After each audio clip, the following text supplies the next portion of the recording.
Baiklah, insyaAllah kita akan mula belajar. Kalau ada yang tak sempat nak download slide itu, tak apa. Lain kali nanti boleh download lah, tengok. Kalau siapa pakai laptop, untuk memudahkan kamu boleh print screen. Kalau nak tanya, kalau segan nak bertanya, kamu boleh type di ruangan chat. InsyaAllah cikgu perasan, cikgu baca. Okey. Bismillahirrahmanirrahim. Sekejap. Allah Akbar.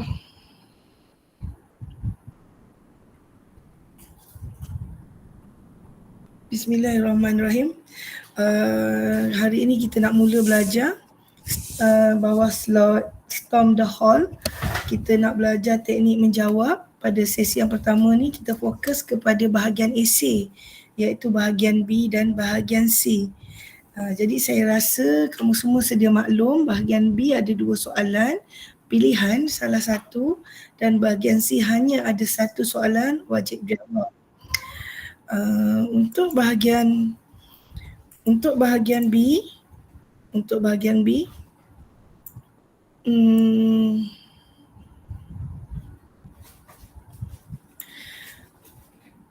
soalannya biasanya cikgu pun tak boleh nak kata dia punya pattern macam mana, sebab tahun lepas adalah yang kali pertama untuk silibus KSSM. Tapi kita nampak bahawa yang soalan nombor 9 tu tingkatan 5 dan soalan nombor 10 adalah tingkatan 4. Tapi kita harap patternnya macam itulah. Ada satu topik tingkatan 4, ada satu topik tingkatan 5, dan kamu akan pilih yang mana yang kamu nak jawab. Jadi apa kaedahnya? Kaedahnya adalah kamu kalau begitu kamu kena tengok bila baca soalan tu kamu tengok yang mana yang kamu paling banyak tahu. Kalau tanya cikgu tidak mencadangkan untuk kamu jawab kedua-dua bahagian. Bukan kedua-dua soalan. Kalau boleh fokuskan kepada satu soalan dahulu, kecuali terlalu banyak masa lebih. Dan okey. So kita tengok kita punya soalan yang pertama. Ini soalan tingkatan 5. Ini soalan tahun lepas lah. Kita jadikan di titik ujuk. Kalau anak-anak ada beli buku terbitan Yakin, jadi soalan tu ada dalam buku tu. Kita tengok soalan. Sebuah lukisan digantung pada dinding dengan menggunakan tali. Berat lukisan ialah 15 Newton. Jadi dekat situ ada satu, dia tunjuk kuantiti fizik berat lukisan. Dia dah bagi tahu dah berat nilai W dia, weight adalah 15 Newton. Setiap tali dapat menampung daya maksimum 10 Newton. Bermaksud satu tali daya yang ada dekat dia 10 Newton. Jadi bila baca soalan macam ni, apa saja kuantiti fizik yang diberi, kamu highlight, kamu garis, kamu tandakan. Kerana apa? Jika nak membuat elaboration, kita boleh menggunakan maklumat yang diberikan. Tapi belum tentu maklumat dalam soalan tu boleh jadi jawapan, sebab dia adalah hint ataupun bayangan kepada jawapan. Jadi dia bagilah gambar burung bangau, gambar burung bangau. Macam bukan bangau, burung bangau lah. So nampaklah paku kat mana, dia punya string kat mana. So yang ni lah bentuk dia. Jadi soalan yang pertama dia tanya apakah yang dimasukkan dengan berat. Jadi kena ingat bahagian AC adalah BC. Soalan 9, 10 dan soalan 11. Jadi bahagian AC ni jangan jawab pada kertas soalan. Walaupun kadang-kadang ada error, dia letak garisan atau ruang kosong, jangan tulis dalam ni. Tulis dekat helaian yang ada dekat dalam buku soalan tu. Dia ada helaian garis-garis macam kertas kajang kat situ. Tulis kat situ. Tapi dekat sini yang kawasan soalan ni kamu boleh buat apa? Kawasan soalan ni kamu boleh conteng, untuk draft kamu punya idea. Itu soalan yang pertama A. Soalan yang kedua B. Selepas beberapa saat didapati tali pada lukisan itu terputus dengan menggunakan nilai sudut theta bersamaan 30 darjah. Jadi kamu tahu dah sudut dekat tali dan lukisan ni, frame ni 30 darjah. Kat sini 30, yang belah sini pun 30. Hitung tegangan tali. So dia nak hitung tegangan tali. Jadi kamu kena hitung tegangan tali. Dan daya paduan. Kena cari daya paduan. Kemudian terangkan mengapa tali pada lukisan itu putus. Jadi kat sini ada 3 perkara dia nak. Maka ada 4. Dia nak kamu hitung tegangan tali, pertama. Dia nak kamu cari daya paduan.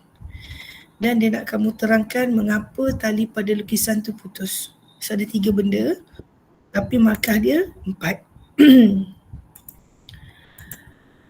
Dan yang soalan C, lukisan itu pecah apabila terjatuh dari ketinggian 4 meter. Jadi kamu gariskan ketinggian 4 meter. Ketinggian 4 meter ni ketinggian height. Tapi dalam kali ni kita pakai simbol dia S. Jadi kat sini dia kata lukisan itu pecah apabila terjatuh dari ketinggian 4 meter. Dengan mengabaikan rintangan udara, hitung. Dia nak yang pertama, masa untuk lukisan itu mencecah ke lantai. Bermaksud dia nak masa. Simbol pada kuantiti fizik ni, simbolnya T. Kemudian dia nak halaju lukisan itu sebelum mencecah lantai. Simbolnya V. Dan yang ketiga, nyatakan satu sebab mengapa lukisan itu pecah. Dia nak satu sebab saja. Tapi kalau kita bagi lebih, salah tak? Kita bagi lebih tak salah. Jadi markah 5. Kalau kita tengok rubrik markah, jadi bila dekat situ 5, bermaksud pengiraan ni markah dia 2, 1, 5 macam tu. So macam ni 4, maksud ada pengiraan di sini tegangan, mungkin tegangan ni nilai dia 2, daya paduan ni 1 dan terangkan mengapa 1, jadi markah dia 4. Jadi kita boleh agak markahnya dapat di mana. Kemudian soalan, subhanallah, dah terkeluar dah, cikgu tak perasan. Abaikan dulu yang ni ya. Jadi kita tengok dulu soalan yang tu. Yang ni cikgu set macam ni. Okey. Kita tengok dulu jawapan dia. Jadi bila pada kertas soalan kita, saya rasa tak sedap pula. Saya stop sekejap. Saya silap setting tu.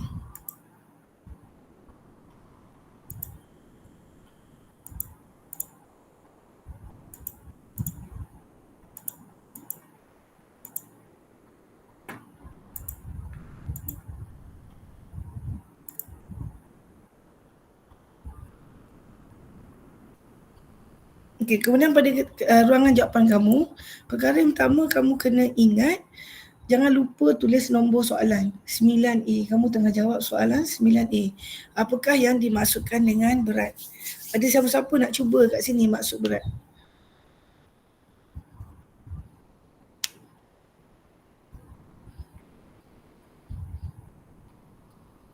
Tak ada sayang kan? Okey, tak apa. Okey. 9A, apakah yang dimaksudkan dengan berat? Jadi definisi yang satu ukuran, bukan sayang. Berat adalah daya graviti. Kalau satu ukuran tu dia tidak tepat. Ukuran daya tarikan graviti. Kalau kamu berhenti dekat daya graviti pun dah betul dah Nabiha. Tanpa perkataan ukuran. Berat adalah daya tarikan graviti. Cukup dah. Ataupun berat adalah daya graviti yang bertindak ke atas objek, lebih tepat. Siapa tahu formula untuk berat W?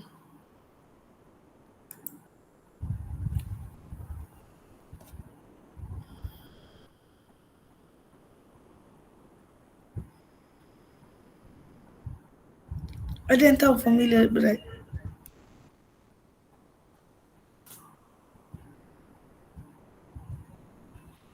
Sekejap ya.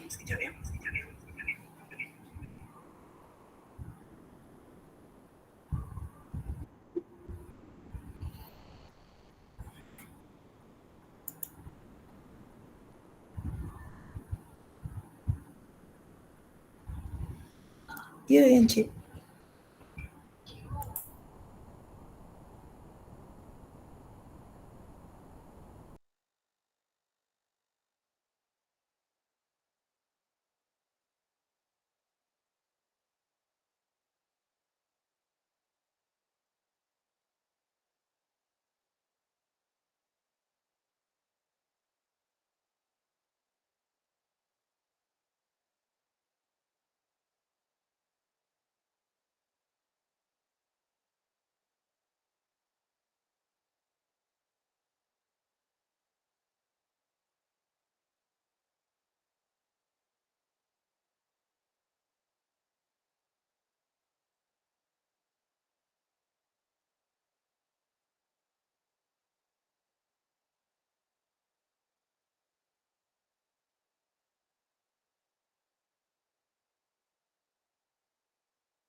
Baik, saya minta maaf sekejap sebab rupanya ada masalah teknikal.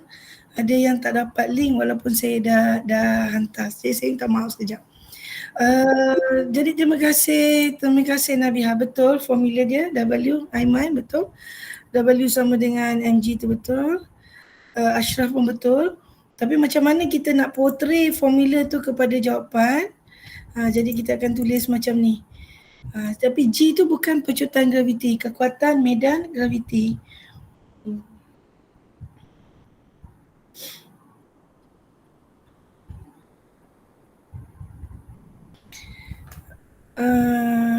Ada soalan tak nak tanya? Saya minta maaf sangat. Berat sama dengan mass, darat dengan medan graviti. Sayang, jangan tulis mass. Kalau tulis mass salah. Jangan campur bahasa Melayu dengan bahasa Inggeris dalam satu ayat. Tapi dalam satu perenggan tak apa. Ya betul. Pandai. Okey, jadi kita tengok soalan yang kedua. Dia kata, selepas beberapa saat digantung, didapati tali pada lukisan itu terputus dengan menggunakan nilai sudut theta sama dengan 30 darjah, hitung tegangan tali dan daya paduan. Terangkan mengapa tali pada lukisan itu putus. Jadi pertama, macam biasalah kita tulis nombor soalan dan cikgu nak terang sikit. Kamu kena nampak bentuk tali tu. Cikgu tak lukis frame dia dekat sini. Cikgu lukis tali je dulu. So dekat tali yang pegang frame, pegang lukisan tu, ada satu daya yang bertindak ke bawah. Daya tu kita kira sebagai berat frame tadi. Tengah-tengah lah yang paku tu rasa kita tarik daripada tengah ke bawah. Dan pada setiap tali dia ada tegangan dia sendiri. Sudut macam mana kita tahu 30? Ya betul, segitiga je Ram. Sudut macam mana kita tahu 30 sebab dalam soalan dah bagi, dalam soalan 9B. Jadi kadang-kadang maklumat soalan ni kalau kita tengok nilai W dia bagi dekat atas pada permulaan soalan. 30 dia bagi pada 9B. Jadi maklumat soalan tu kena, bila baca soalan tu kena bertenang dan hati-hati. Jadi bila kita buat ni segitiga kaki sama, bila kita ambil sebahagian saja segitiganya, kita ambil sebelah je, kita buat sudut tegak. Kita buat sudut tegak macam tu. Jadi kita labelkan balik sudut 30 kat mana. Jadi W ke bawah dan T dekat situ. Sampai sini faham macam mana cikgu tarik segitiga tu jadi separuh? Jadi dari situ kamu guna formula trigonometri. Dalam formula trigonometri ni, kalau kamu ingatlah, kamu ada belajar sin tentang bagi hypotenuse, STH. Sin tentang bagi hypotenuse. Ada orang dia hafal STH. Macam cikgu hafal saya takut hantu. So sin kat depan, so H tu bawah dia hantu macam tu. Kemudian kenapa 2T? Sebab ini adalah dua segitiga yang kita lipat segitiga tu. So dia jadi satu lah. Sampai sini faham tak? Kenapa nilai dia 30 kat sini? Kenapa dia jadi 2T kat sini? Sedangkan cikgu tulis T saja sini. Kenapa dia jadi 2T? Okey, terima kasih untuk respon Aiman. Jadi nilai W kat sini kita tukar dengan 15. Mana kita dapat 15? Daripada ayat soalan yang pertama tadi. Ayat soalan kata berat lukisan ialah 15 Newton. So kita ambil berat lukisan. Terima kasih Hajar. Okay, jadi bila kita buat gantian sin 30 ni, kita dapat T sama dengan 15. Okay. Itu siapa guna sin.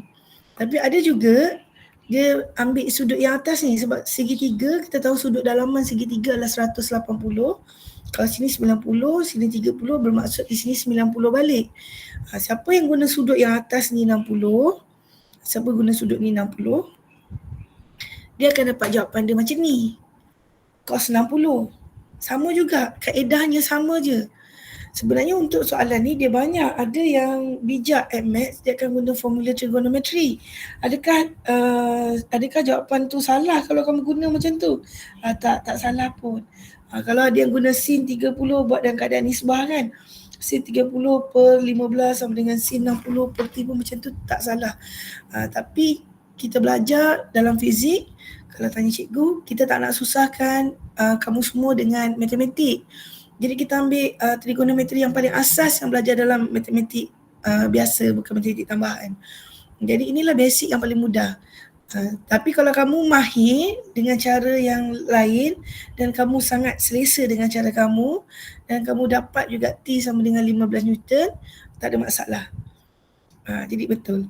Boleh juga pakai. Jadi soalan dia kata hitung tegangan tali. Sekarang kita dah dapat T dah tegangan tali. Kita dah hitung dah tegangan tali dia. Kemudian dia nak daya paduan. Subhanallah, cikgu pun salah set juga. So dekat sini, cikgu tak tulis daya paduan. Cikgu tak kira pun daya paduan. Kenapa cikgu tak kira daya paduan? Sebab kalau daya paduan dia kamu akan dapat, kalau kamu kira daya paduan, macam mana sebab nilai daya paduan tu sebenarnya kamu nak kira, kamu akan kena considerkan tali pertama, tali kedua dengan arah dia bergerak, nilai W ni akan dapat nilai yang lain. Jadi cikgu tak kira dekat situ sebab berdasarkan apa yang cikgu difahamkan daripada segi penandaan, pada ketika ini apabila kamu dah kata daya paduan dia ataupun kamu kata tegangan tali lebih besar daripada daya maksimum dia 10 Newton ni, ayat yang ni lah, ayat-ayat yang ni, itu semua dah consider jawapan. Jadi yang cikgu tik ini adalah poin jawapan yang diberi markah. Bermaksud ketika soalan ni ditanya dalam peperiksaan tahun lepas, poin markah dia bukan 4 lebih. Seperti biasa cikgu selalu terangkan, kalau siapa pernah ikut kelas cikgu sebelum ni, lembaga peperiksaan Malaysia ni amat baik hati dengan pelajar-pelajar yang ambil periksa dengan dia. Kenapa dia ambil baik hati?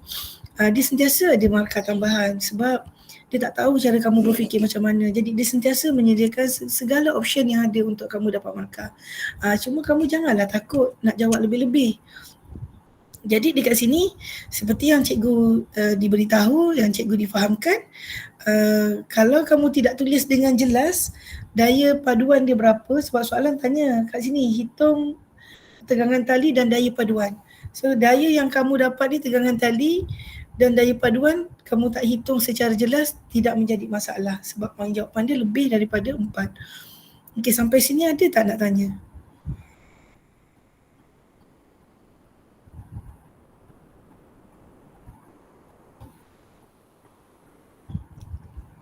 Ada nak tanya tak?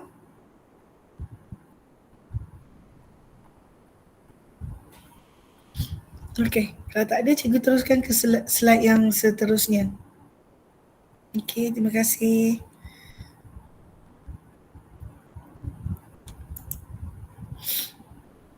Untuk yang seterusnya dia minta kamu kira soalan C, lukisan itu pecah apabila terjatuh dari ketinggian 4 meter dengan mengabarkan rintangan udara. Okey anak, masa kita belajar gerakan linear di soalan 9C1, kalaulah kamu masih ingat, kita ada 4 formula yang mana A sama dengan V tolak U per T.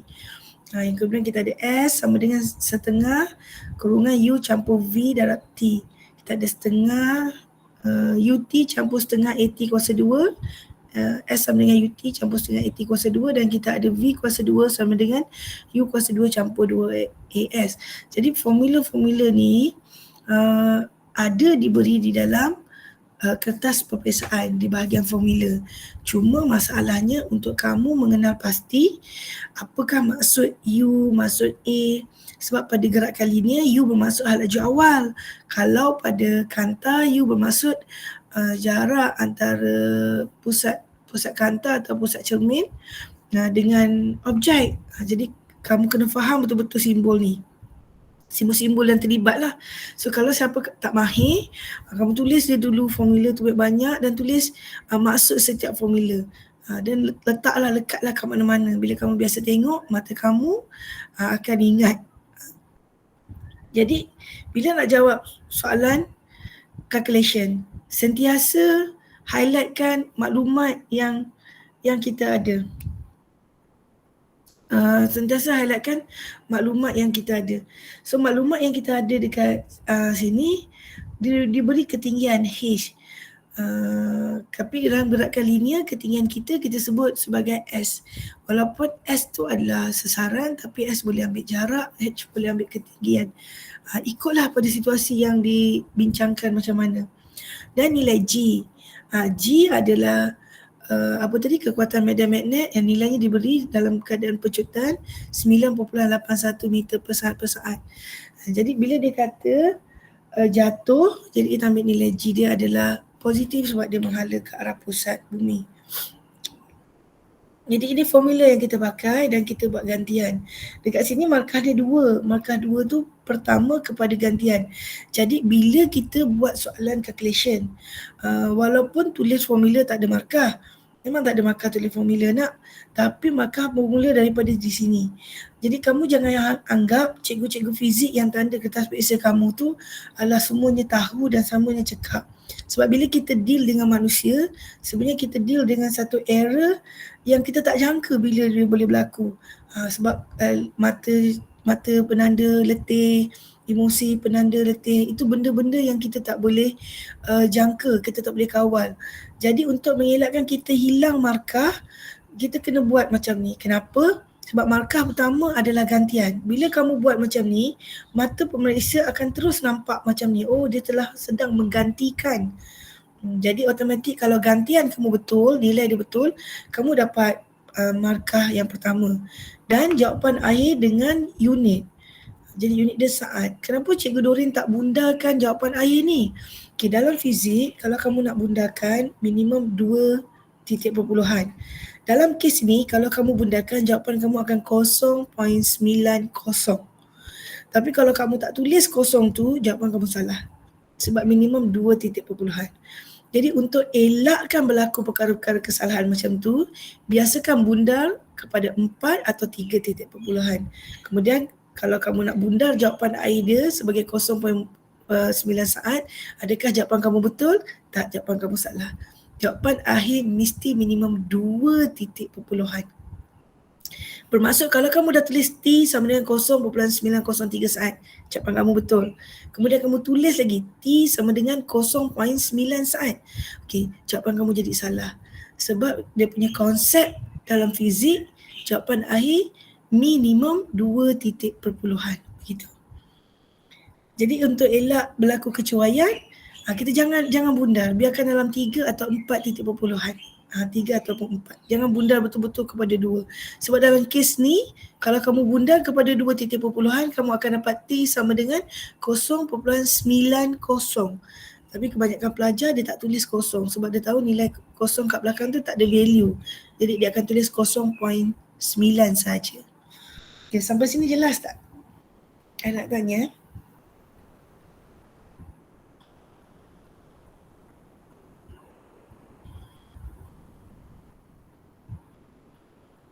Terima kasih Ashraf.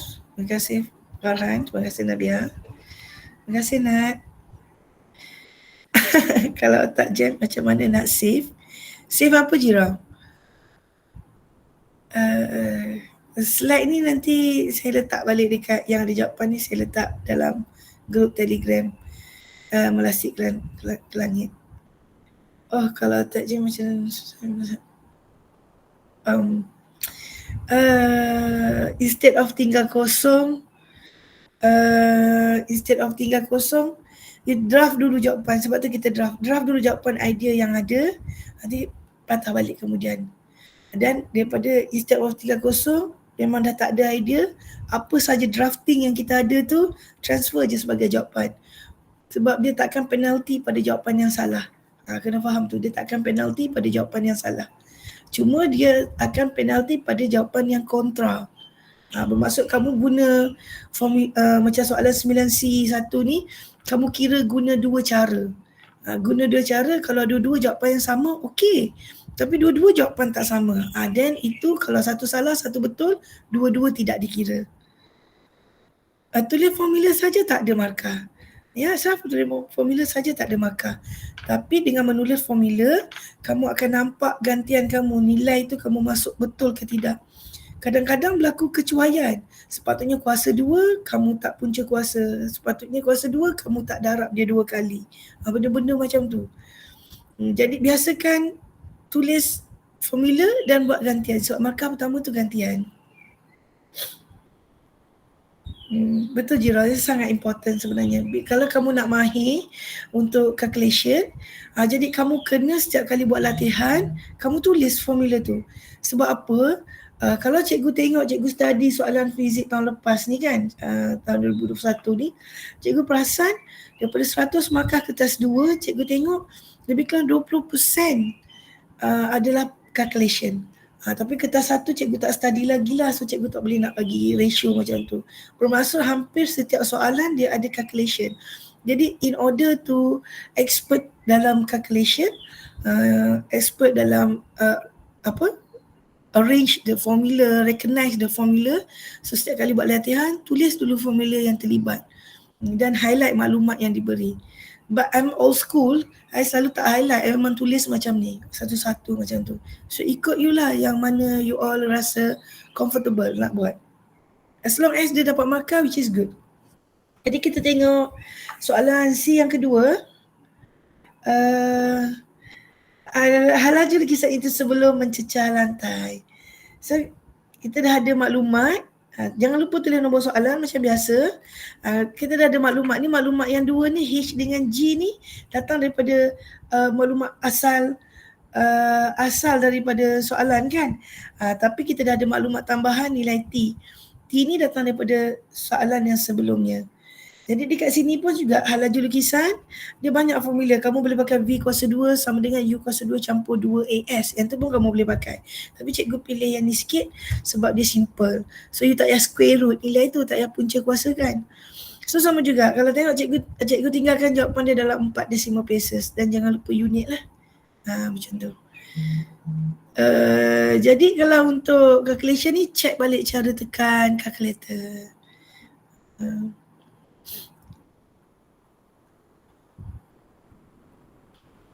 Okey. Boleh sampai sini? Kita tengok soalan 9D. 9C3. Tak jawab. 9C3. Nyatakan satu sebab mengapa lukisan itu pecah. Daya impuls yang besar menyebabkan lukisan itu pecah. Ada idea tak nak bagi jawapan lain?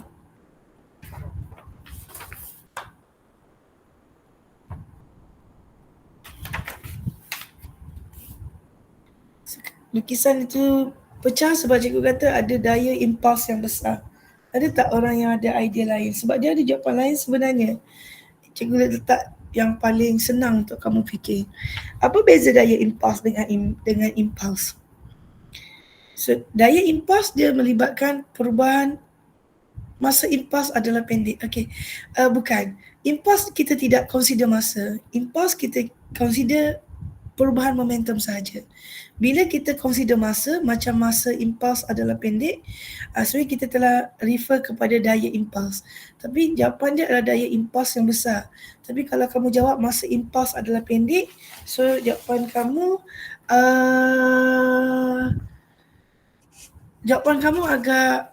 agak mengkonfuskan sebab perkataan impuls tu. Jadi kita boleh repair jawapan tu dengan kata masa jatuhan, sebab dia kata dia terjatuh kan, masa jatuhan atau masa hentaman. Masa hentaman dia adalah pendek. Yang tu better, lagi tepat. Sebab dekat sini daya dia besar, jadi kadar perubahan momentum dia adalah tinggi.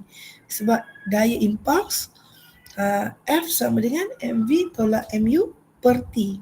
mv tolak mu itu adalah perubahan momentum. Sebab dia bagi dengan T, kita sebut kadar perubahan momentum yang tinggi. Bermaksud kalau kita jawab kadar perubahan momentum yang tinggi, kita translate ayat yang pertama, daya impuls yang besar.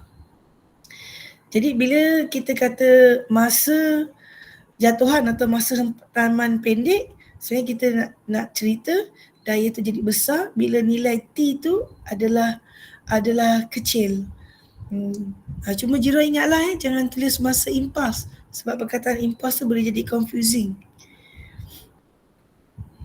Ya, masa hentaman is better lah, masa hentaman ataupun masa jatuhan, dia jatuh tu kan, time frame dia tu. Masa hentaman betul-betul tepat lah. Sharp.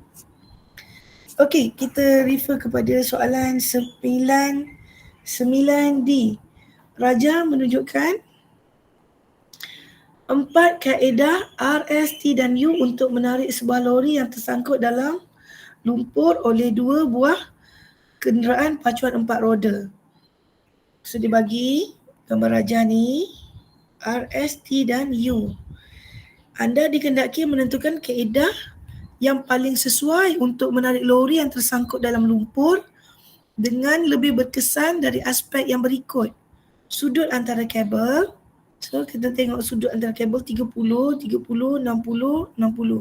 Ada 2 sudut yang berbeza. Satu 30, satu 60.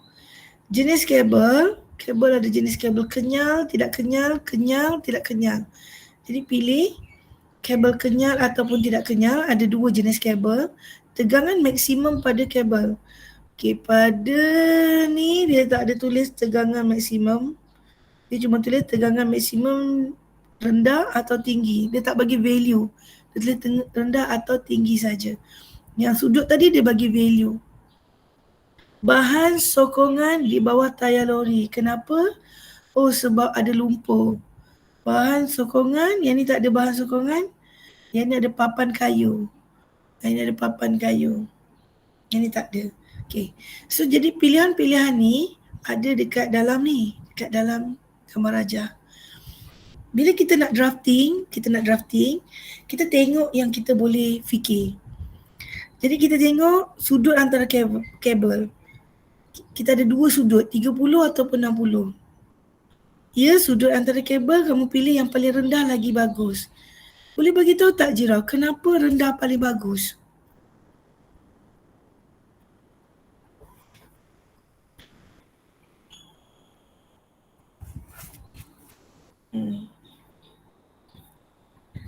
Jadi kalau kamu pilih sudut kabel paling rendah, jadi kamu terus bulatkan yang 30 ni. 30 ni kamu bulatkan. Itu bermaksud yang itu rendah. Kalau kamu pilih yang tinggi, kamu bulatkan 60. Kita bincang macam mana kita nak draft idea dulu. Andai kata kamu tak tahu sudut antara kabel kena tinggi ataupun rendah, mesti ada yang lain kamu tahu, jenis kabel. Kenyal, tidak kenyal. Apa maksud kabel elastik, kabel kenyal? Kabel kenyal ni bermaksud bila kamu tarik, dia bounce balik. Apa maksud benda yang kenyal? Ya betul, macam spring. So bagus tak kabel yang macam spring dengan kabel yang tak pakai spring? So kamu fikir macam mana? Kamu nak bagi daya, sekali bila kamu tarik, dia kenyal. Maksud kamu kena tambah lagi daya. Tapi kalau dia tak kenyal, berapa daya kamu bagi, dia terus bergerak. Tapi kalau dia kenyal, kamu bagi daya, dia belum tentu bergerak sebab kamu kena tarik sampai dia habis meregang, baru dia jalan. Macam tu. So kamu kena tahu jenis kabel. Tegangan maksimum, paling kurang kamu tahu tegangan maksimum. Tegangan maksimum kamu mesti tinggi. Takkanlah kamu nak kabel yang tegangan maksimum dia rendah. Bila tarik je terus putus. Itu maksud tegangan maksimum. Sebab soalan ni, dalam satu soalan 9 dia interrelated balik dengan yang soalan sebelum-sebelumnya. Kalau kita tengok soalan 9B tadi, dia tanya macam mana dia terputus. Sebab dia dah cerita pasal tegangan tali. So dekat sini tegangan maksimum kamu tahu, tegangan dia kena tinggi. Jadi kalau kamu pilih tegangan yang tinggi, so kamu nampaklah dekat tegangan yang tinggi ni pada U dengan pada S. Ni tegangan maksimum dia dekat sini 2 ni. Macam tu. bahan sokongan di bawah lori. Yang ni cikgu rasa semua orang tahu. Dekat bawah lori kita kena letak papan kayu supaya mudah untuk lori tu keluar pada lumpur. Jadi dekat sini kamu tengok, bila kamu pergi pilih, ya sokongan lagi bagus, betul. Bila kamu dah pilih, kamu tengok betul-betul antara U dengan S. Kamu dah tahu tegangan maksimum papan kayu ni sama. Dua-dua tali tidak kenyal. Jadi kamu boleh eliminatekan yang ni. Cuma kamu tinggal tentukan sudut dia 30 atau 60. Andai kata kamu tersalah pilih, paling kurang kamu dah ada 3 yang betul. Jadi macam mana kita nak jawab soalan yang macam ni? Kita tengok, dia kata terangkan kesesuaian aspek. Bila kita buat drafting jawapan, kita dah pilih, katakanlah kamu pilih tidak kenyal, kamu bulatkan perkataan tidak kenyal, bulatkan perkataan papan kayu, bulatkan tegangan tinggi, bulatkan dia punya item-item yang dia minta pilih ni. Kemudian kamu akan macam biasalah tulis nombor soalan dan buat petak. Dan tulis ciri dan penerangan. Ciri yang diminta tadi, sudut antara kabel, buat macam ni je. Jadi sudut antara kabel tadi 30 atau 60. Kita pilih yang 30 kecil. Kalau kamu tulis 30, betul ke salah? Dalam soalan struktur, kalau boleh, jangan tulis dia punya value. Kalau tak yakin lah. Kamu tulis 30, koma kecil ataupun kurungan kecil, ataupun kamu tulis kecil, koma 30 darjah, ataupun kamu tulis kecil, kurungan 30. Sebab seperti yang cikgu difahamkan dalam konsep peperiksaan, dia tak ada penalti pada jawapan yang salah. Tapi kalau jawapan tu kontra, baru dia salah. Kalau kamu tulis kabel kecil tapi kamu tulis 60, salah lah. Tapi kalau kamu tulis kabel kecil 30, betul. Jadi buat drafting macam ni. Bila dah buat drafting macam ni, kamu tengok balik yang kamu pilih tu apa. Jangan lupa tulis apa yang kamu pilih. Pilih S, macam tu je. Tapi kalau nak rasa macam personal attachment, tulislah saya memilih lori, macam tu boleh juga.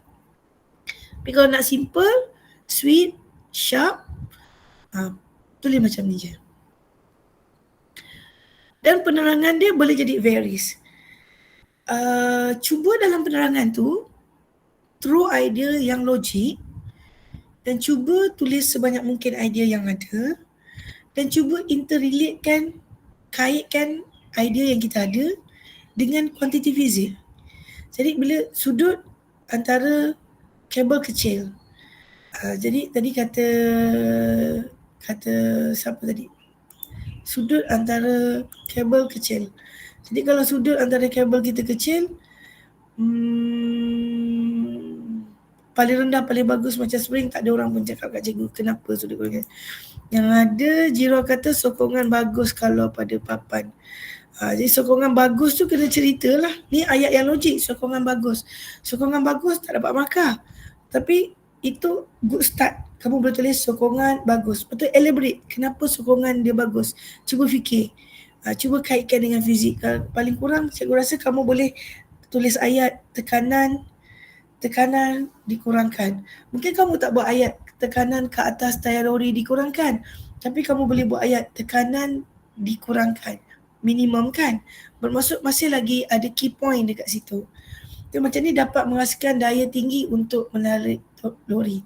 Kalau tak ada perkataan daya yang tinggi, jawapan tu jadi salah. Sebab sudut besar pun ada daya juga. Sudut kecil pun ada daya juga. Tapi sudut kecil dayanya lebih tinggi. So kalau macam sudut antara kabel ni, perkataan daya yang tinggi, perkataan tinggi ni wajib. Tapi perkataan tinggi ni mungkin kamu boleh ganti dengan ayat daya yang maksimum, menghasilkan daya yang besar, membawa maksud yang sama. Dan okey juga. So ni yang kata tadi cikgu cerita pasal kabel kenyal dengan tidak kenyal. Sebab kabel tidak kenyal, panjang dia tetap. Kalau yang kenyal tadi, panjang dia tidak tetap. Jadi panjang yang tetap menghasilkan daya seragam. Ataupun kamu boleh kata apabila dikenakan daya terus bertindak kepada kabel. Berbanding dengan ayat kalau kabel tu kenyal, apabila dikenakan daya itu akan menarik kabel dulu sebelum dia tarik lori. Kalau kabel tidak kenyal, apabila dihasilkan daya itu terus dikenakan kepada kabel terus tarik lori. Pun boleh juga kamu buat ayat itu. Dia nak menunjukkan satu daya yang seragam telah dihasilkan. Sebab dalam soalan esei, bahagian penerangan, apa sahaja bentuk ayat yang kamu buat yang menerangkan jawapan soalan tetap dapat markah. Cuma harus ingatlah, dalam satu ayat jangan campur bahasa Melayu dengan bahasa Inggeris. Tapi dalam satu ruang jawapan, kamu nak buat ayat pertama bahasa Inggeris, ayat kedua bahasa Melayu, dibenarkan. Jadi kalau kita tengok dekat sini, dia kata kita tengok bahan sokongan di bawah lori, papan atau kayu. Sebenarnya kalau ikut soalan tulis papan kayu, kita tulis papan kayu lah. Kenapa cikgu tulis papan atau kayu? Sebab dalam bahasa Melayu, papan memang daripada kayu. So kadang-kadang kamu tulis papan saja, betul. Kamu tulis kayu saja pun betul. Sebab tapi kalau kamu merujuk kepada soalan, automatik kamu akan tulis papan kayu. Kamu takkan buat papan atau kayu. Okey, untuk bahan sokongan di bawah tayar lori. Tapi cikgu tulis macam ni bermaksud kat sini kalau kamu tersalah tulis dalam bahasa Melayu ya, mungkin diterima markahnya.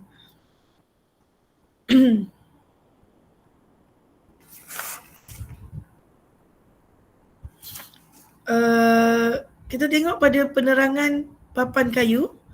Supaya luas permukaan tayar lori bertambah, tekanan tayar lori dapat dikurangkan. Jadi kat sini ingat balik, kita belajar dulu tekanan, daya perluas. Tekanan akan bertambah kalau daya bertambah.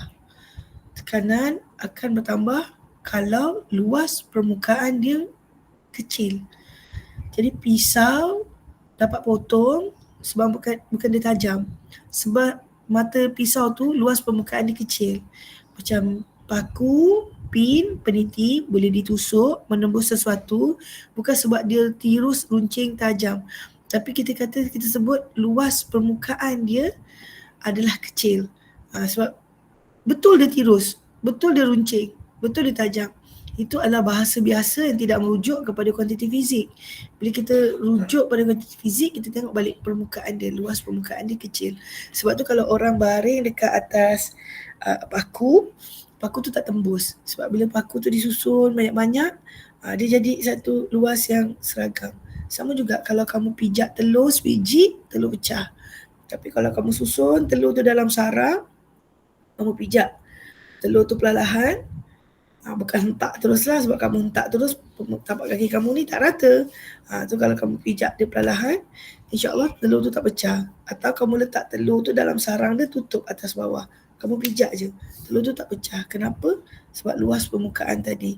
Jadi daya yang diserakkan pada luas permukaan tu jadi kecil. Tapi kat sini cikgu tak tulis daya yang diserakkan pada tayar lori tu jadi kecil. Cikgu tak tulis. Cuba cikgu sebutkan tekanan atas tayar lori dapat dikurangkan. Okey, kita habis soalan 9. Ada nak tanya tak?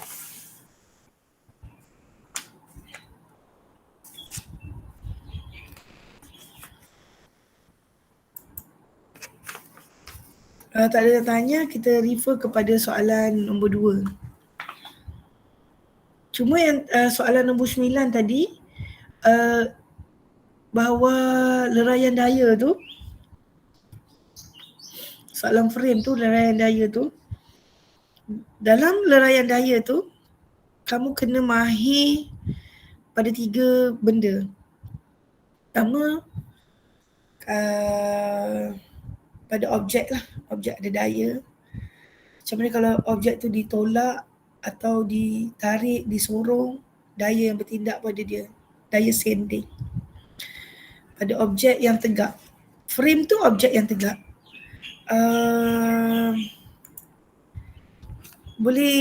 Mungkin boleh tengok dekat, nampak kan muka cikgu kan. So frame tu objek yang tegak. So kalau kita ada barang macam ni, cikgu pun tak tunjuk, tak nampak. So objek yang tegak. Macam mana tunjuk objek yang tegak? So objek yang tegak. Kalau objek tu tegak, objek tu atas ni tegak. So daya yang bertindak di kiri kanan atas bawah. Tapi kalau objek tu sending macam ni, yang ni lain pula dia punya daya. Dia ada satu daya yang serenjang dengan permukaan, daya yang selari dengan permukaan. Dan pada waktu itu, sudut yang untuk kamu pakai untuk guna sin, cos, tangent tak sama macam soalan sebelum ni. Yang tu sata tegak, objeknya tegak macam ni. So sin, cos, tangent dia sama je. Tapi kalau macam ni, sin, cos, tangent dia dah jadi berubah. Nanti kalau habis kelas ni, kalau siapa yang tak ada hal nak discuss benda tu dengan detail, boleh stay lah kalau ada hal tak apa. Untuk apa? Yang untuk daya tu lah. Kemudian daya kamu kena mahir untuk kira macam mana pada takar dan pada lift. Itu pun semua yang pernah ditanya dalam peperiksaan SPM KBSM sebelum ni. Okay, jadi kita tengok pada soalan nombor 2. Soalan nombor 2. Soalan nombor 2 ni tingkatan 5. Tadi pun tingkatan 5 sebenarnya. Terlayan daya. Tapi tekanan tu, beran dia tu tingkatan 5. Campur lah. Yang nombor 9 tu campur yang tingkatan 5 dengan tingkatan 4 punya. So soalan nombor 2 ni tingkatan 5. Rajah 10.1 menunjukkan sebuah dapur elektrik berlabel 1000 watt dan 240 volt. Apakah maksud arus elektrik? Yang pertama, rajah 10.2 menunjukkan keratan rentas elemen pemanas dalam dapur elektrik. Jadi bila ada soalan yang macam ni, dia kata keratan rentas elemen pemanas. Terus tengok kat mana dia tunjuk. Oh, yang ni. Terus usah bentuk dia. Okay, macam tu. So, dia bagi yang ni, macam ni. Dia kat dalam dia, keratan rentas dia lah.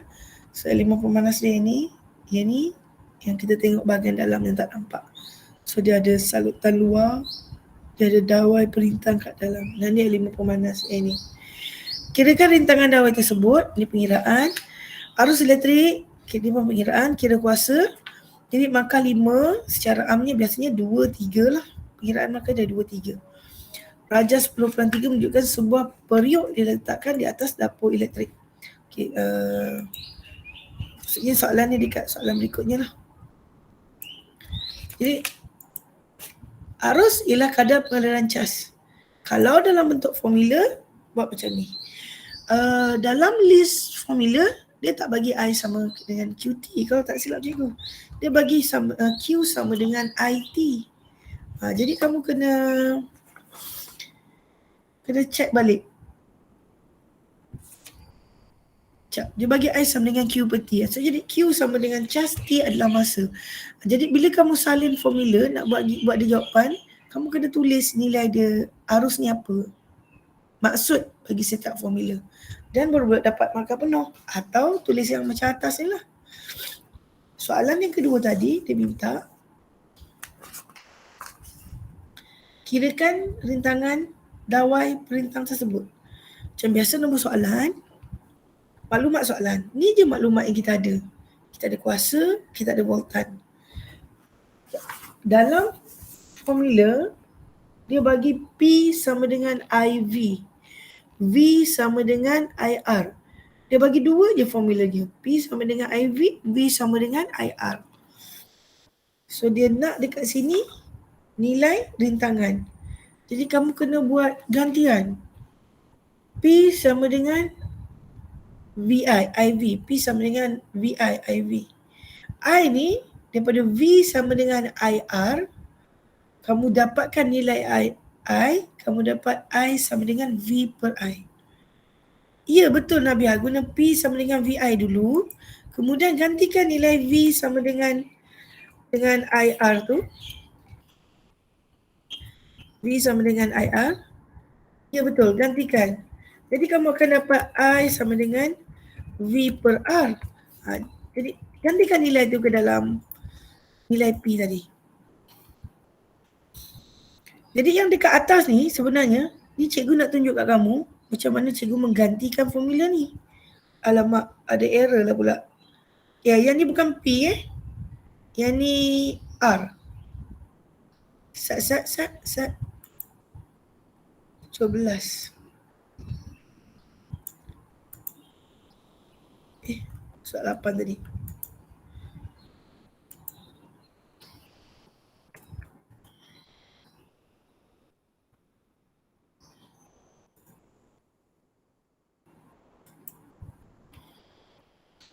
Okey, lagi sekali. Okey.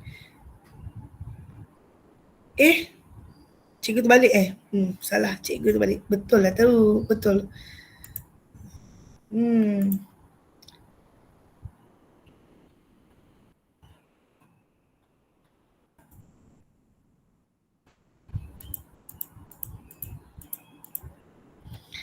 Sendiri dah terbalik kan, saya tak perasan. Minta maaf lah. Jadi bila gantian, unit dia ohm. Andai kata kamu tak ingat simbol ohm tu, kamu tulis OHM, ohm. Boleh lah. Tak salah pun. Kalau kamu tulis jawapan kamu macam tu. Sebab bunyinya ohm juga. Kamu tulis jawapan dia berapa tadi? 57.6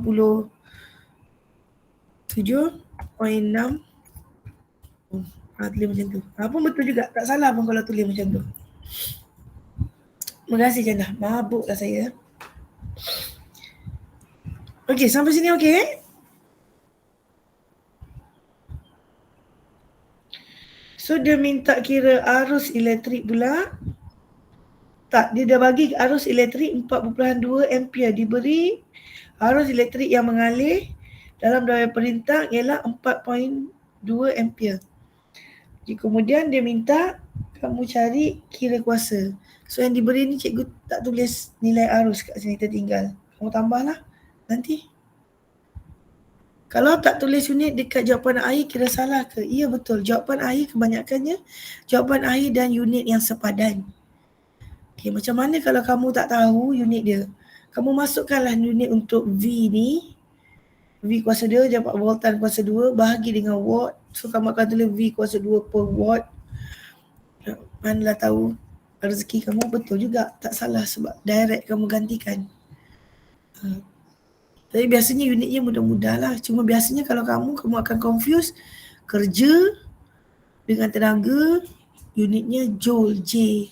Kuasa, unitnya watt, W. Biasanya kamu akan confuse kat situ je sebenarnya. Kita tengok yang ni balik. Boleh Adam ya? Kira kuasa yang dihasilkan oleh dawai perintang. Dia nak dawai perintang. Sebab tu kena masuk nilai rintangan dawai ni. Kalau kamu pakai P sama dengan VI, kamu kira balik kuasa dia yang asal. So kamu dapat kuasa pada pemanas tu, bukan kuasa yang dia dah apa? Yang dah dihasilkan lah. So adalah orang tanya cikgu kuasa dia 1000 watt. Kita kira jawapan dia 1016.06 watt. Macam mana dia tinggi pada 1000? Okay, ni mungkin ada error masa buat soalan ni ke apa ke kan. Jadi jangan risau, kamu hanya kira berdasarkan maklumat yang diberikan. Walaupun kamu tengok nilainya tinggi, kalau ikutkan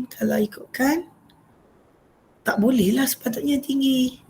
Tapi bila dalam peperiksaan ni, kadang-kadang ada certain information yang mungkin masa soalan tu diset telah tercicir.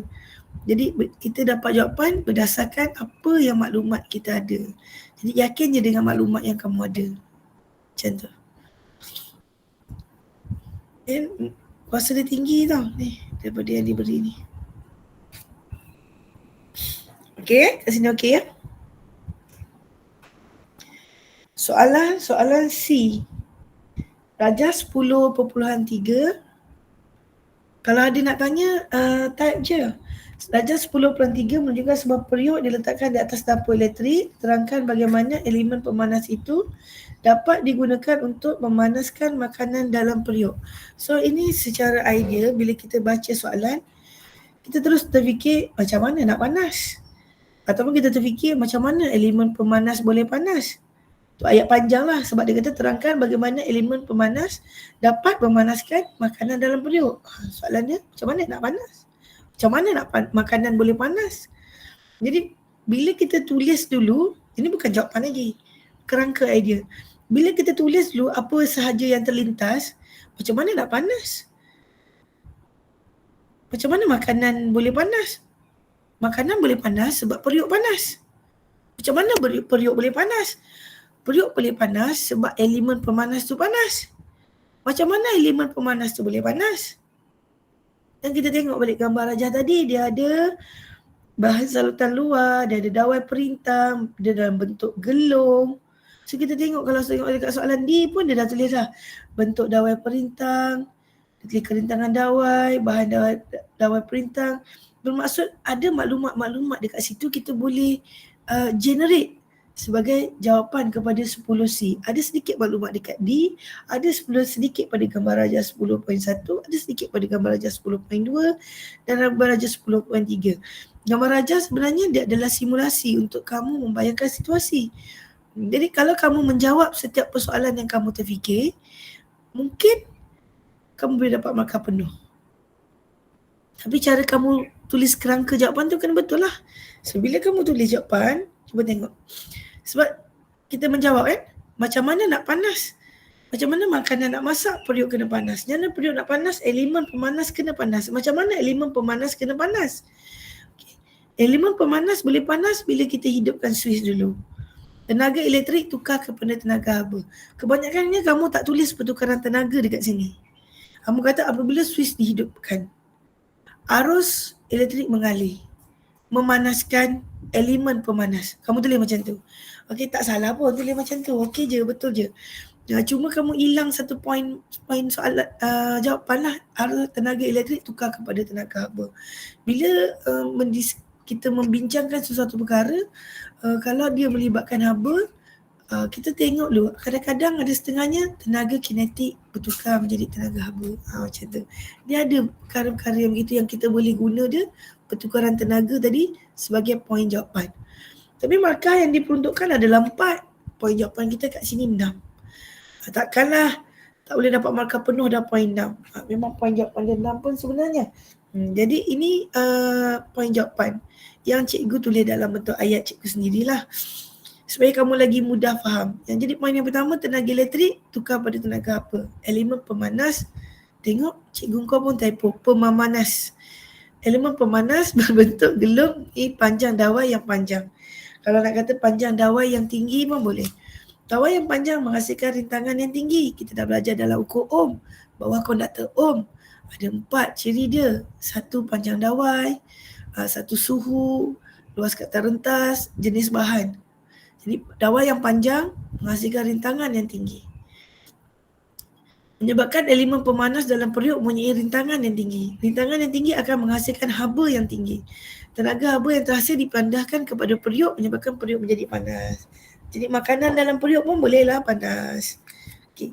Untuk soalan teori pendek macam ni, biasakan berfikir dengan bertanya kepada diri sendiri. Macam soalan tu, dia ada soalan, terangkan bagaimana elemen pemanas digunakan untuk memanas makanan dalam periuk. Jadi kamu fikir apa saja soalan yang simple.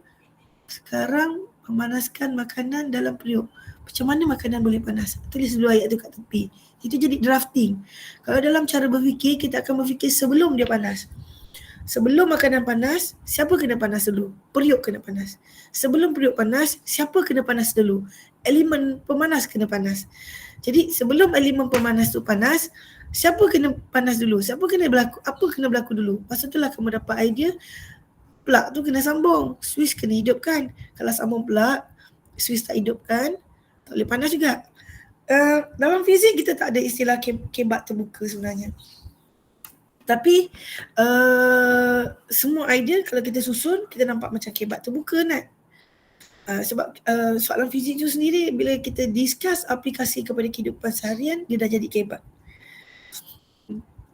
Jadi bila kita nak generate idea, nak susun idea, cikgu ajar cara untuk kamu berfikir, kamu patah balik macam tu. Tapi janganlah kamu sampai berfikir pastikan rumah ada bekalan elektrik. Jangan macam tu. Okay, sampai sini. Ada lagi tak soalan nak tanya? Faham tak yang kat sini?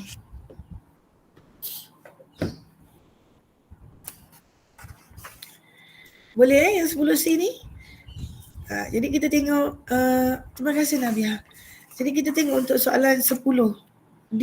Soalan 10D ni, elemen pemanas 10.2, elemen pemanas dalam 10.2 didapati tidak tahan lama dan mengambil masa yang lama untuk memanaskan makanan. Jadual 2 menunjukkan ciri-ciri 4 elemen pemanas K, L, M dan N. Kaji setiap ciri elemen pemanas tersebut, terangkan kesesuaian tiap ciri, tentukan elemen pemanas yang tahan lama dan boleh memanas makanan dengan lebih cepat. Dia tulis kat sini tahan lama dan dia nak cepat. Macam tu. Jadi kerangka jawapan kita jangan lupa, kita akan tulis 10D di nombor soalan dan kita buat jadual macam ni. Kita tulis segala aspek yang dia bagi ataupun ciri lah. Dia bagi ciri, dia bagi dan kita bagi penerangan. Dan kita tulis daripada jadual tadi dia bagi bentuk perintang. Dan bentuk perintang, kerintangan dawai perintang, bahan dalam dawai perintang, bahan salawatan dawai perintang. Jadi masa dekat sini kita pilih yang kita nak. Mesti ada yang kita tahu. Dan sentiasa ingat, kebiasaannya dalam soalan yang tahun-tahun sebelumnya, segala pilihan kita tu semua kita berjaya bulat. Contohnya kalau kita nak bentuk dawai perintah, kita nak bergulung. So kita akan bulat pada L dengan N. Bulat, gelung. Kemudian kerintangan kita nak tinggi. Kenapa tinggi? Sebab kita nak lagi kita dah faham hukum Ohm kan? Lagi tinggi kerintangan, lagi tinggi haba dihasilkan. Begitu. Jadi bila kita bulat, kita dapatlah jawapan dia. Jawapan dia L. Macam tu. Jadi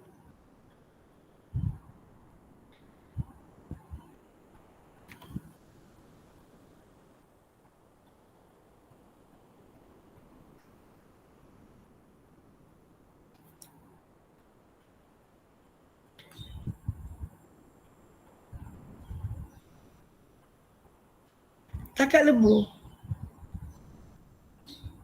Kak Farin kat sini kerintangan dawai dengan rintangan dawai. Kerintangan dawai dengan rintangan dawai. Berbeza kat situ kerintangan dawai dengan kerintangan dawai. Biasanya kita memang pakai kenapa jawapan cikgu betul lah, nikrom dengan aluminium. Cikgu tengok keluli dengan copper pula, heran. Nikrom dengan aluminium. Bahan aluminium kita jarang buat dalam aluminium. Satno. Ni dawai dekat dalam. Dawai dekat dalam tu kita jarang pakai bahan dawai perintang. Jarang kita pakai aluminium. Kalau pada body bahan macam periuk ke apa, sebab aluminium ni ringan. Okey, sebenarnya Jana tulis L saja dapat satu markah. Satu je. Markah yang lagi satu, markah ke-10 tu, dia adalah markah di tangan pemeriksa berdasarkan markah yang kamu dapat. Kombinasi markah 1 hingga 8. Kombinasi markah 1 hingga 8 menentukan kamu layak tak markah ke-10. Izzat Farin tadi. Bila kita compare aluminium dengan nikrom, dawai wire dalam kabel elektrik kita, biasanya kita pakai tungsten, nikrom, konstantan, macam tu. Aluminium ni kita jarang pakai sebab aluminium ni, cikgu tak ingatlah kedudukan dia dekat jadual berkala, tapi aluminium ni lebih kita buat pada bahan yang macam peralatan. Sebab aluminium ni selain daripada ketumpatan dia tinggi, dia punya daya molekul dia tu bagus tau, dia tak rapuh. So katakanlah kamu ada sekeping aluminium macam ni, lepas tu kamu tumbuk, tangan kamu tembus benda tu, itu semua jadi aluminium. Dia boleh meregang sangat dia sangat kuat, dia boleh meregang. Jadi biasanya kita tak pakai dalam dawai. Jadi dekat sini kalau kamu faham dia keadaan dia, kamu akan nampaklah yang aluminium ni sebenarnya pengganggu soalan. Memang dia nak bagi jawapan dia nikrom. Cuma kamu tinggal pilih antara keluli dengan kuprum saja. Macam tu. Sebab nikrom yalah. Jana, cikgu dah jawab tak soalan kamu tadi? Jadi markah ke-10 tu memang pada tangan pemeriksa. Berdasarkan kombinasi markah 1 hingga 8 kamu. Biasanya dalam buku rujukan, dia cadangkan kamu tulis pilih L kerana bentuk dawai perintang bergelung. Kerintangan dawai perintang tinggi. Dia sarankan kamu tulis jawapan begitu. Tapi kalau tanya cikgu, dalam option markah, aspek tidak pernah berulang. Kalau bergelung memang jawapan dia bergelung ataupun lurus, itu saja. Tapi penerangan kepada ciri bermaksud kalau kita katakan kita pilih dawai bergelung supaya haba banyak dihasilkan. Lepas tu kita kata kerintangan dawai tinggi, haba banyak dihasilkan. Perasan tak dia punya penerangan tu boleh berulang. Jadi kalau kamu nak ulang, saya pilih L kerana ulanglah penerangan. Kerana dawainya lebih panjang, banyak haba dapat dihasilkan. Kerana chances untuk dapat markah lebih tinggi dengan mengulang penerangan berbanding dengan mengulang aspek. Tapi kalau tak nak buat dalam bentuk jadual, tak ada masalah, ikut sedap rasa. Tapi jangan terang semua. Kalau kamu terang, K dawainya lurus, kerintangan dawainya tinggi, bahan perintangnya aluminium, bahan salutan luarnya keluli. Sebab dawai K ni bila dia lurus, kamu tulis macam tu kan. Lepas tu kejap lagi kamu tulis L dawainya bergelung. Maksudnya kamu terangkan elemen pemanas satu-satu, K, L, M, N. Bila kamu buat macam tu je, kamu tak boleh dapat markah penuh. Paling banyak kamu boleh dapat pun 4. Jadi perlu tulis pilih apa. Bila kamu tulis pilih apa, chances kamu dapat markah penuh tu adalah tinggi. Sebab soalan kata beri sebab untuk pilihan anda. Sebab maksud memang kena pilih. Jadi jangan terang semua, jangan terang K, jangan terang L, jangan terang M, jangan terang N. Jangan bandingkan K dengan M lurus, L dengan N bergelung, jangan bandingkan. Kalau paling mudah buat macam ni je. Okey, ada soalan tak nak?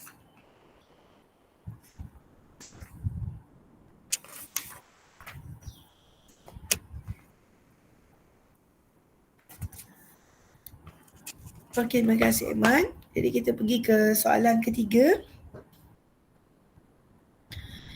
Rajah 11.1 menunjukkan papan hidrofil mengandungi sebuah papan luncur dengan hidrofil yang disambung di bawahnya.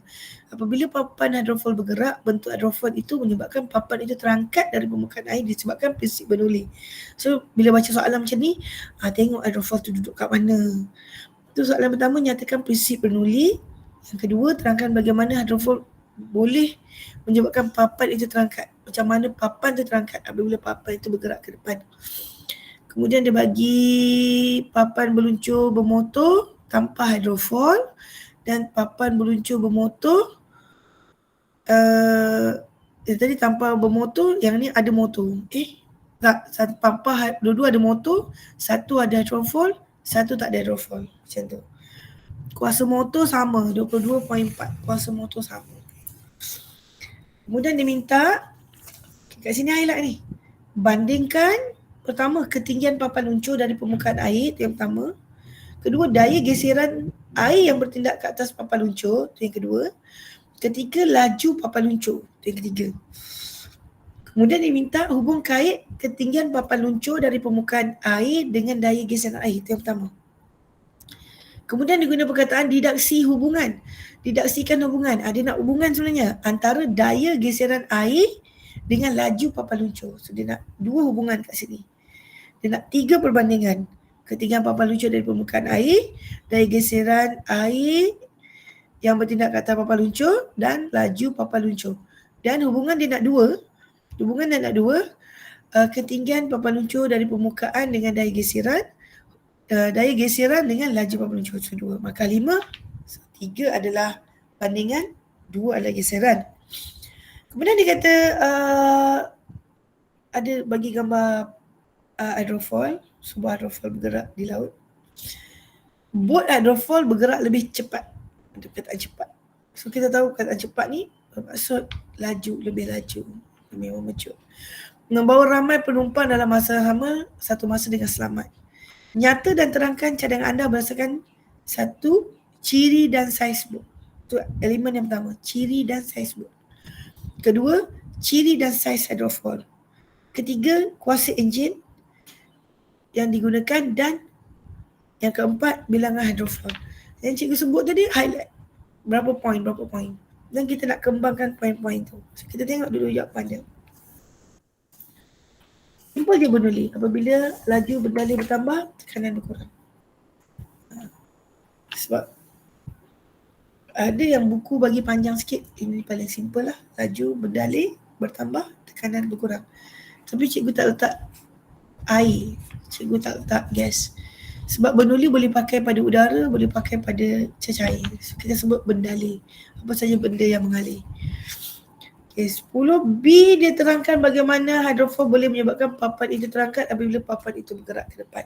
So ni soalan teori. Soalan teori macam ni kita kena fikir. Macam kita fikir soalan apa tadi? Soalan yang pemanas tadi. Kita fikir. Macam mana papan tu boleh bergerak ke depan? Untuk papan tu bergerak ke depan, hydrofoil tu kena bergerak ke depan. Sebenarnya dia kata bagaimana hydrofoil boleh menyebabkan papan itu terangkat. Hydrofoil yang menyebabkan papan itu terangkat. Sekarang papan itu terangkat sebab hydrofoil. Tengok balik bentuk hydrofoil. Bentuk hydrofoil pada soalan, tengok bentuk dia. Jadi bila kamu faham bentuk hydrofoil ni, kamu faham dengan bentuk aerodinamik, kamu faham pada satu bentuk yang aerodinamik akan menghasilkan dua laluan angin yang berbeza. Macam ni lah kan. So, bentuk macam ni kan. Bentuk macam ni. So angin datang, dia akan pecah. Yang lalu atas banyak, yang lalu bawah kurang. Pecah bentuk. Macam tu. Kalau atas banyak, bawah kurang. So bila yang banyak laju tadi, jadi tekanan dia rendah. Kalau yang kurang laju tadi, tekanan dia tinggi. Dia terbalik lah. Kalau macam kita naik train dekat stesen tu, kita nampak ada line kuning. Dia kata berdiri di belakang line kuning. Stand behind the yellow line. Tapi dekat Malaysia ni insyaAllah selamat lah. Sebab hampir semua train berhenti di stesen. Dia masalah kalau train tak berhenti di stesen. Train tu lalu. Dan dia lalu bukan dalam keadaan perlahan. Dia lalu dengan kelajuan yang malah yang dia buat. Tak kira lah 80 ke 100 ke dia laju. Bila train tu bergerak laju, dia bergerak laju. Bila dia bergerak laju, udara keliling train tu laju. Yang menyebabkan tekanan keliling tu rendah. Jadi kamu ni tak bergerak. Udara di keliling kamu tak bergerak laju. Jadi tekanan kamu tinggi. Jadi kalau kamu berdiri depan yellow line tu, kamu boleh tertarik melanggar train tu tadi. Kerana tekanan train tu rendah, kamu tekanan tinggi. Kamu ditolak melanggar. Jadi soalan sama boleh tanya. Dia boleh tanya macam mana vacuum boleh sedut abu. Satu, dia tak boleh sedut. Tak ada, sedut tu istilah bukan fizik. Yang kamu nampak macam sedut air, sedut abu sebab perbezaan tekanan. Tekanan tinggi akan tolak kepada tekanan rendah. Jadi macam vacuum sedut abu bermaksud tekanan dekat luar tinggi berbanding dengan tekanan dalam vacuum. Dia tolak habuk masuk ke dalam. Dalam vacuum tekanan kena rendah. Macam mana dalam vacuum tekanan kena rendah? Itulah fungsi kipas. Mengeluarkan udara daripada dalam vacuum. Jadi laju udara dekat dalam vacuum tu tinggi, tekanan dia rendah berbanding dengan luar. Sama juga dengan kamu sedut air. Kamu tak sedut air, kamu tarik udara dalam straw tu keluar. Menyebabkan tekanan dalam straw tu rendah berbanding dengan tekanan luar straw. Dia tekanan luar straw tu tinggi, dia tolak air tu masuk. Jadi perkara yang sama kita discuss. Macam mana ada bas dengan lori berselisih. Dua-dua kenderaan besar, inertia besar. So dia bergerak. Dan dengan keadaan hal laju maksimum dia boleh pergi, dia menghasilkan satu tekanan yang rendah pada dia. Sebab tu kalau kamu masuk tepi bas, tepi lori atau berada berhampiran, kamu akan rasa akan tertarik. Nanti kalau abah bawa kereta tu, bila potong lori yang laju tu, cuba aware sikit. Rasa kereta tu goyang macam tertarik. Tapi kalau kereta tu GCM dia besar dan dia laju, susah nak rasa. Tapi kalau kereta tu perlahan atau motor, terutamanya mudah terasa kesan tekanan tadi. Dalam arti kata lain, dia akan jadi keadaan dia seperti separuh vacuum, macam kena tarik macam tu, separa vacuum. Okey, jadi bila nak menerangkan tu, yang cikgu kata tadi, hydrofoil kena bergerak. So bila hydrofoil bergerak, laju di bahagian atas hydrofoil, kita tak cerita papan lah, laju bahagian atas hydrofoil bertambah banding dengan bahagian bawah. Kita cerita perbezaan laju tadi, mengibatkan tekanan di bahagian atas rendah bagi tekanan bawah. Kena bezakan tekanan. So ayat ni, perbezaan tekanan antara atas hydrofoil dan bawah mengibatkan hydrofoil menghasilkan daya paduan yang bertindak ke atas. Dia cerita, kalau kamu tak boleh buat ayat penuh macam ni pun, kamu boleh cerita perbezaan tekanan di antara bahagian atas dan bawah hydrofoil menghasilkan daya. Cukup dah. Sampai situ pun dah cukup dah. Sebab ayat yang ketiga ni, dia nak menjelaskan existent daya, kewujudan daya akibat daripada tekanan tadi. Daya ni lah yang menyebabkan kapal tu, papan tu terangkat. Sama juga pada kapal terbang. Perbezaan tekanan atas dan bawah menyebabkan ada daya. Sebab tu kapal terbang bila dia nak lepas, dia akan terangkat depan dulu macam ni. Sebab daya tu tolak dia naik. Dia berbeza lah dengan helikopter, sebab helikopter dia wujudkan satu ruang keliling dia. Sebab kipas dekat atas. Kapal terbang dia kena ada landasan sebab dia nak bergerak dulu. Dia nak wujudkan satu aliran udara yang membezakan atas dan bawah. Supaya menghasilkan perbezaan tekanan atas dan bawah. Dan menyebabkan dia terangkat. Jadi konsep hydrofoil ni, kalau kamu rasa tak boleh nak buat ayat macam ni, kamu salin balik lukisan, kamu tulis macam ni. Paling kurang kat sini kalau dapat markah 2. Kenapa? Sebab ayat yang ketiga ni, perbezaan tekanan di antara bahagian atas hydrofoil dengan bahagian bawah hydrofoil menghasilkan daya. Yang ini tak boleh dipotretkan pada gambar rajah. Daya paduan ini adalah daya angkat. Kamu labelkan daya angkat ke atas mungkin dapat, tapi biasanya kamu tak labelkan mana-mana daya lah. So kalau macam ni dah dapat 2 markah. Sebab yang atas ni. Macam mana kalau kamu buat terbalik? Kamu kata laju air bahagian atas rendah. Kalau kamu buat terbalik, jadi salah lah. Itu yang maksudnya kontra. Sebab jawapannya mesti laju dia air kat bahagian atas tinggi. Macam tu. Okay, ada soalan nak tanya?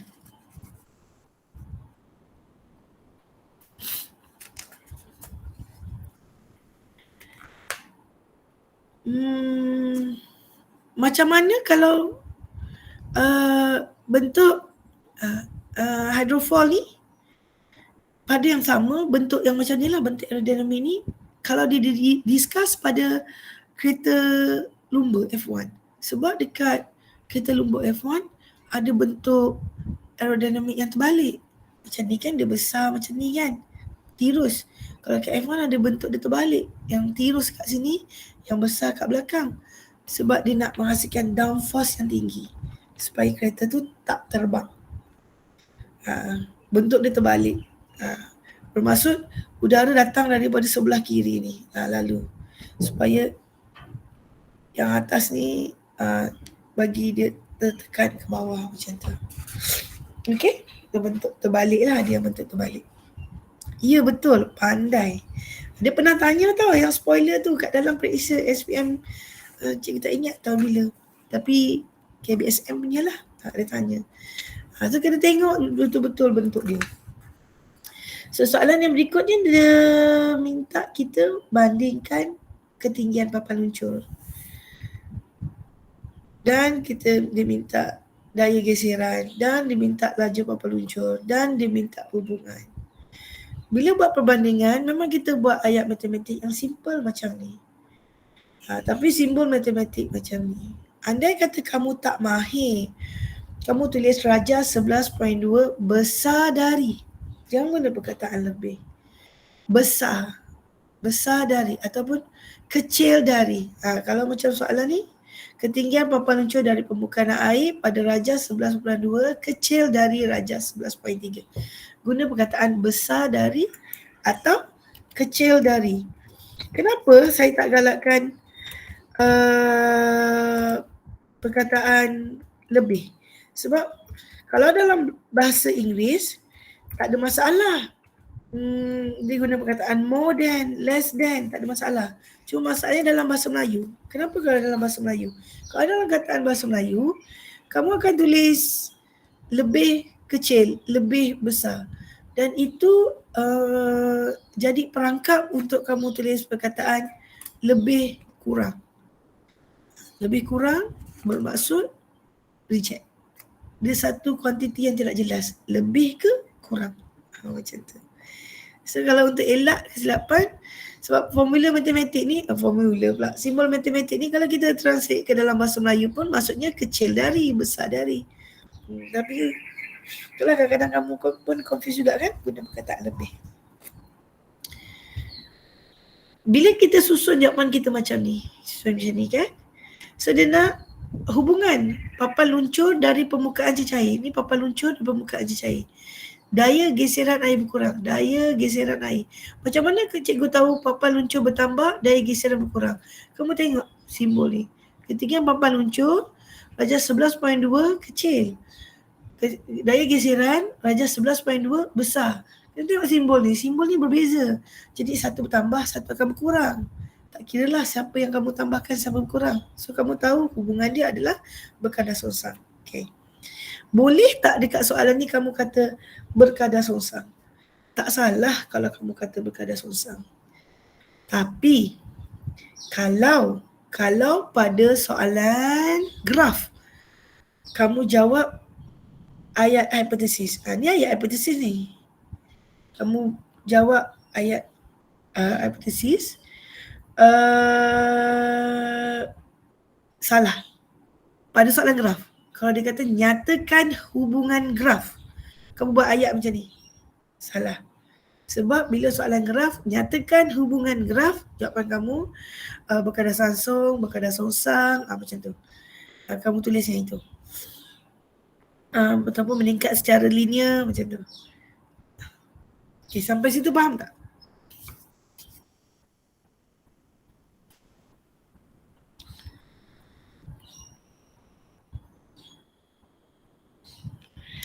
Ya Man, kalau guna lebih sedikit, lebih kurang pun tak boleh.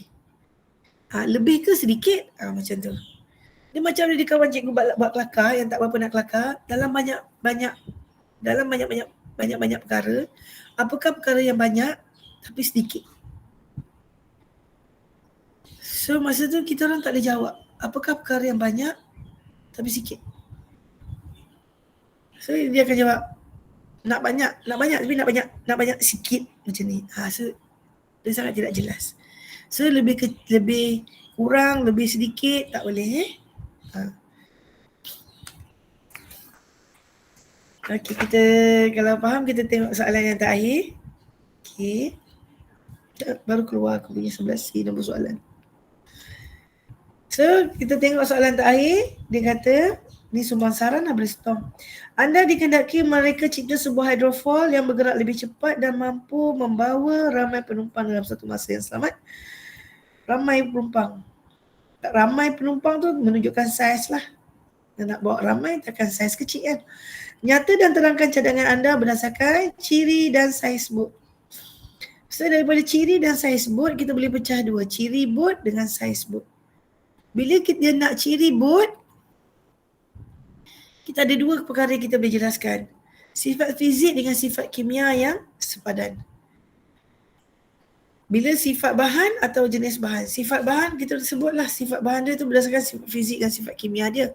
Sifat bahan. Satu bahan tu mungkin kalau logam kemuluran dia macam mana, rapuh ke tak, kekenyalan dia macam mana, takat lebur, takat didih dia macam mana, mudah meruap ke tidak.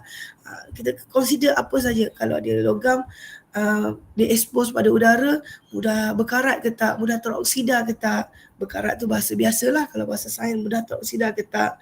Jenis bahan bermaksud kita tahu bahan tu. Kita tahu bahan tu bahan apa. Nak guna kayu ke, nak guna batu ke, nak guna simen ke, kita tahu bahan tu. Nak guna alloy ke, macam tu. Lepas tu kita ada ciri dan saiz hydrofoil. Sama juga, kita pecahkan ciri dan saiz hydrofoil kepada kepada dua perkara yang berbeza. Jadi kat sini kalau kita tengok kita ada satu poin kat sini, ciri bot. Bawah ciri bot kita ada 3 lagi poin. Kita ada saiz bot. Saiz ada 2 je, saiz kita ada. Saiz besar, saiz kecil. Macam tu. Sederhana-sederhana tak mau. Ciri dan saiz hydrofoil sama juga. Ciri hydrofoil ada bentuk hydrofoil. Tapi hydrofoil tu lah bentuk dia aerodinamik. So tak payahlah tulis kan. Bentuk hydrofoil tu lah dia. Sifat bahan jenis bahan. Tapi cikgu tulis je. Kalau tulis pun tak salah. Terlebih tak salah. Terkurang yang sedih tu hilang markah. Kemudian dia kata dekat sini kuasa enjin dan bilangan hydrofoil yang disambungkan pada bot itu. Bila kita draft jawapan kita lebih kurang macam ni. Kita tulis dulu macam ni. Dan kita nampak poin kita. Bawah ciri bot, kita ada bentuk bot, sifat bahan, jenis bahan. Lepas tu kita ada saiz bot. So kita tahu bentuk bot satu je bentuk dia. Bentuk tirus, bentuk larus, bentuk aerodinamik. Bentuk yang macam tu, itu adalah bentuk aerodinamik. Sifat bahan tu nak buat bot. Bot kena kalis air. Mestilah kalis air, kata nanti bot tu tenggelam. Bot kena kuat. Nanti kan dia pecah. Apa lagi bot? Bot kena ringan. Bot dia terapung, kata dia tenggelam. Bila sebut ringan, terapung, bermaksud kita sebut ketepatan. Itu sifat bahan lah, ketepatan. Jenis bahan nak buat bot. Dulu buat bot guna kayu. Sekarang takkan guna kayu lagi. Up sikit, guna plastik. Boleh ke plastik? Up lagi. Mungkin kamu ada tahu fiber, gantian fiberglass, gantian kaca, gantian karbon. Kalau kamu tahulah, tulis macam tu. Saiz bot mesti besar sebab nak buat ramai orang. Sama juga dengan ciri hydrofoil. Macam tu. Bilangan hydrofoil kenalah banyak sebab nak bergerak dengan lebih cepat. Dia kata nak bergerak lebih cepat, kita nak laju. So kuasa enjin mestilah besar sebab nak laju. Jadi berdasarkan ayat soalan tadi, bergerak lebih cepat. Cepat menunjukkan dia nak lebih laju. Macam tu. Jadi kita buat kerangka jawapan kita macam biasa. Apa yang tadi? Tadi kan bentuk bot aerodinamik. Lepas tu cikgu tulis apa tadi? Patah balik jap. Sifat bahan dan jenis bahan. Ini bahan. Ini sifat bahan. Ketempatan, jisim, bahan bot. Bahan bot, cikgu tulis bahan bot daripada bahan yang kuat. Macam tu.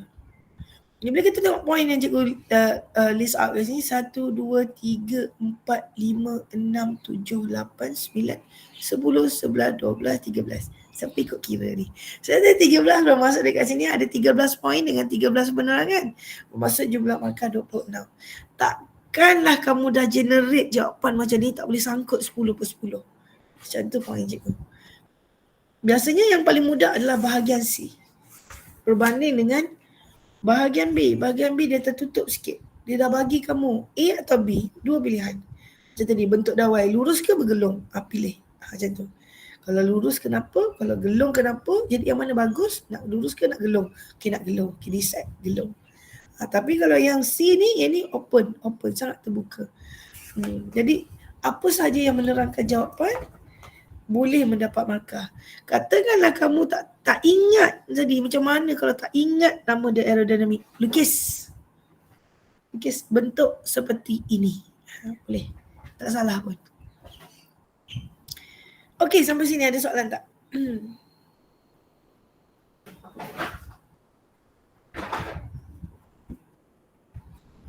Terima kasih Jirau. Okey. Yang cikgu, terima kasih nak. Yang cikgu bentang ni kertas SPM 2021.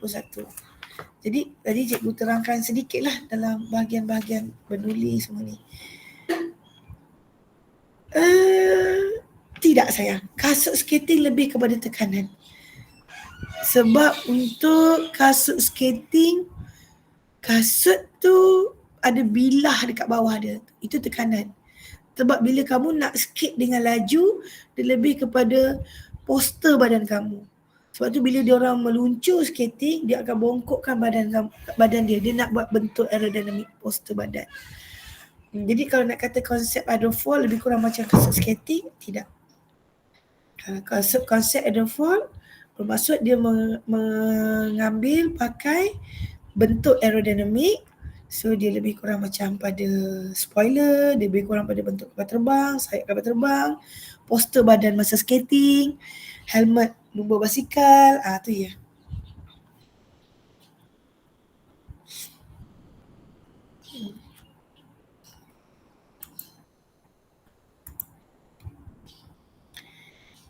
Jadi kalau ada nak tanya, tanya. Rakaman nanti cikgu upload dekat YouTube. Kalau bagi dalam drive dia besar. So bila dekat YouTube, kamu senang nak tengok banyak kali, berulang kali. Boleh tengoklah. Siapa yang ada hal, tak ada apa nak tanya, boleh mengundurkan diri. Siapa nak tinggal, nak tanya apa-apa, nak sembang, nak tanya soalan, boleh tinggal lah. Tapi tanya buka mic lah, lagi mudah. Terima kasih. Cikgu harap berbaloi lah masa kamu. Cikgu minta maaf, cikgu kenakan charge tau. Cikgu minta maaf sebab atas nasihat kawan-kawan, sebab tak nak rosakkan market. Kalau ikut cikgu tak kisah pun. Okey, terima kasih semua. Sampai jumpa lagi insya-Allah.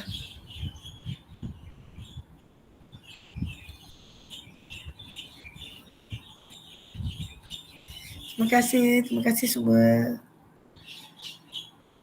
Mudah-mudahan, amin. Terima kasih Wani. Terima kasih Nak.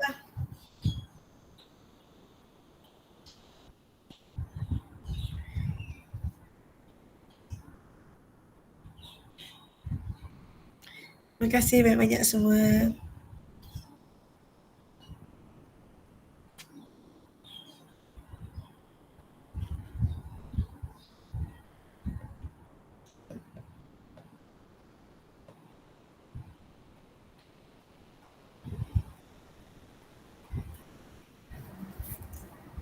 Terima kasih. Terima kasih. Ingat saya tak? Tak boleh nak, tak tengok muka ke tak? Muka kan boleh. Tinggal kita ni je. Hari tu ada, tak apalah, record lupa. Sekejap, nak tutup je. Mana aku nak tutup record ni? Okay.